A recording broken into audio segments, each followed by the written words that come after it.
What's going on, people? Welcome back to another video.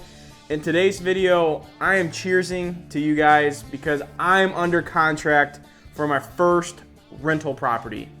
If you guys have been with me for a while, you know I've been documenting this process to buying my first rental property to show you guys out there as beginners or people who already own rental properties how it is for a first-time beginner buying his first property.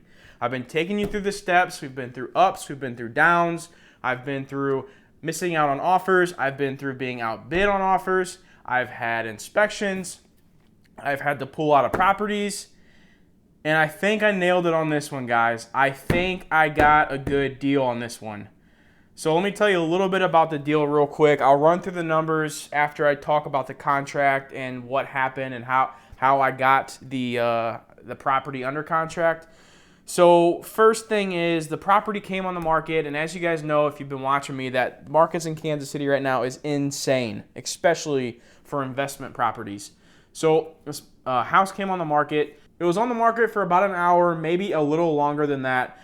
I texted my realtor and said, hey, can you go check this one out for me? She went and checked it out, and I had her do something a little different. I actually had her take video of her walkthrough, which I loved that so much more than pictures because I could get more of a feel of what the layout of the property actually looked like. I'm gonna put the video up here so you guys can check it out, see the walkthrough as I'm talking about the property. So Ariel went to walk through the property. It seemed like it was in pretty good shape, pretty clean. Got a couple updates it's got to do to the kitchen, and it needs some flooring, no big deal. So after Ariel gets done looking at the property, she gives me a call, she tells me what she's seen, what it needs update-wise or cosmetic-wise. She said it really needs new flooring or new carpet in the two top bedrooms. So I asked Ariel what the seller's agent said, and she said that there was some interest in the properties, there were some possible offers that were gonna be coming in, but nothing has come in yet.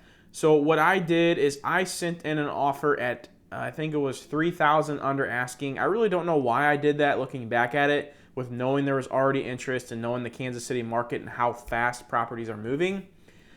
For some reason, I went in at $85,000. The property was asking $89,900. Seller's agent came back to Ariel and said, hey, are you sure you don't want to do a full asking? Because there's already multiple people saying that they're going to be sending in offers. So I asked Ariel, I said, okay, well, if I send a full asking offer, tell them I want a quick response. I want them to say yay or nay and maybe see if they'll agree to my offer since it's full asking and they don't have anything else on the table yet. So Ariel sent them in the contract. She wrote it up for full asking, closing, within 30, 45 days, something like that. I'm putting 25% down. I'll run through the numbers here really quick. And they came back and they accepted the offer. So I am officially under contract. I have inspections coming up this Friday. Today's Wednesday, so 2 days from now I have inspections coming up. And honestly, guys, this deal is pretty good for me. I'm excited, and it's going to take a lot. I mean, it would have to take some major structural or foundation issues for me to have to turn away or walk away from this property. This is a pretty good deal. I'm super excited for it. I also just want to get my first deal done. I've had so many people tell me that your first deal is always the hardest because you're fear of the unknown. You aren't sure of the process yet. This is the first time doing something big. You're putting down a lot of money into an investment that, is just something you're not familiar with.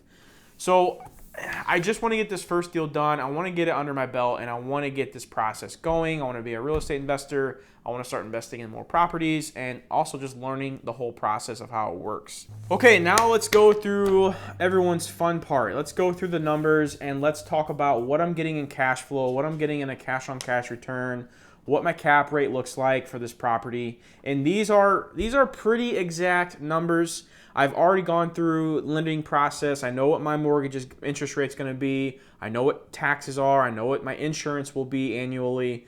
So these numbers are pretty set in stone, and there's not many two estimates. So this is going to be for real numbers. So like I said, the purchase price is $89,900.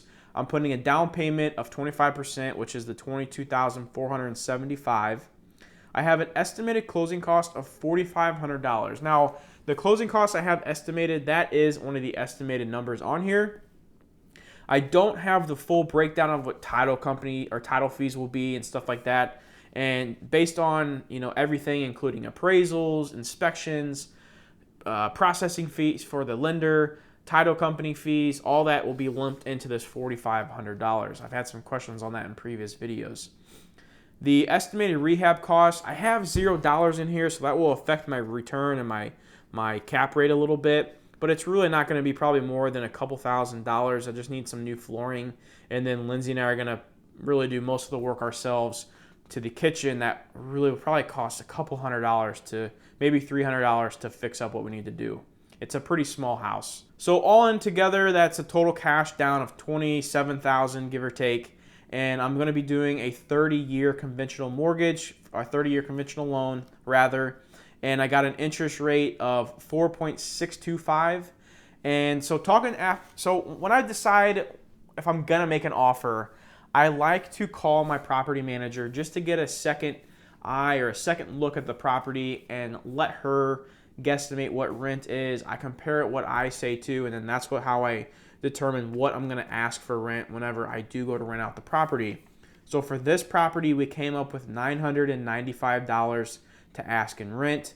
I have property taxes at $890, and that's actually just a hair above what's listed for 2018. For insurance, I have $600 even, and again, that's a little over what I was quoted. I think I'm going to get a little bit more insured than what they quoted me, but that's something I'm still working out with the insurance company. And then my property management fee is 8%, so it's $79.60. So after taking out all those expenses, subtracting them out from my rent, I come up with a monthly cash flow of $444.57. So that's almost $450 I'm going to be getting every single month. Now, granted, I understand there will be maintenance come up that I have to take care of. There's going to be repairs. There'll be major items I'm going to have to fix. There'll be vacancies. I get that. The cool thing about this is I already have that money for that stocked away. That money is already accounted for, so I don't have to take it out like I've been doing it in the past. I've actually been talking to a few people, and they said, if you get your cash flows, you have your vacancy, your repairs, everything already accounted for because you have that money in your bank. So I was like, yeah, that's a pretty good idea. I mean, it makes sense. There's no need for me to take it out because I already have it accounted for in my checking or savings account, rather. So $450, that's not bad for one home. So that brings my cash on cash return to 20%. Now again, the 20% will be maybe 19 or 18% with the $2,000 taken out for estimated rehab costs, maybe a little lower. I didn't put it in this printout because I forgot, to be honest.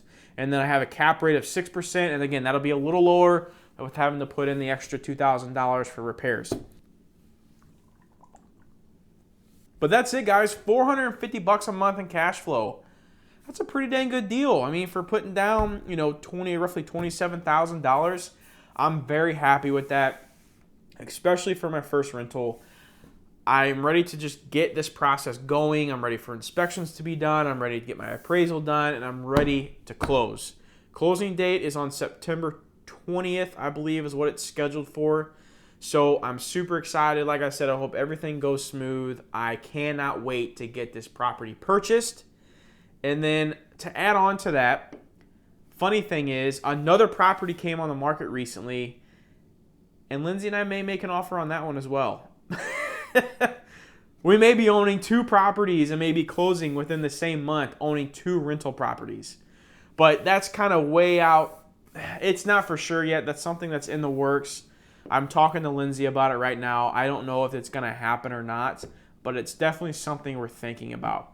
But that's it for the video, guys. Again, cheers to you all for the first rental property and bringing you guys along for the journey. I hope you all enjoyed it. I hope you like these videos to really get an understanding of what it's like as a beginner. And also, when I go to close on the property, I will be bringing you all along with me. You guys will be coming on the journey to the closing property, to Lindsay and I fixing it up, updating it a little bit, fixing up the kitchen, painting cabinets, adding a countertop, whatever we end up doing. I'm going to bring you guys along so you can see this process fold out. I'm also going to bring you through the process of a couple rent payments to see if how my numbers stack up of what I've estimated to what I'm actually getting every single month, and you guys will be able to see how this is working and if the process that I took was a good way to do it, and if I'm going to stick with it when I buy my second, third, fourth, fifth, 20th property.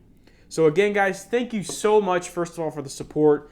Thank you all for watching these videos. I hope you guys learned something from them as I'm learning this process as well.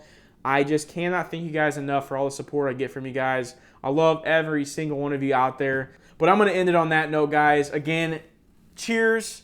And until the next video, you guys take care.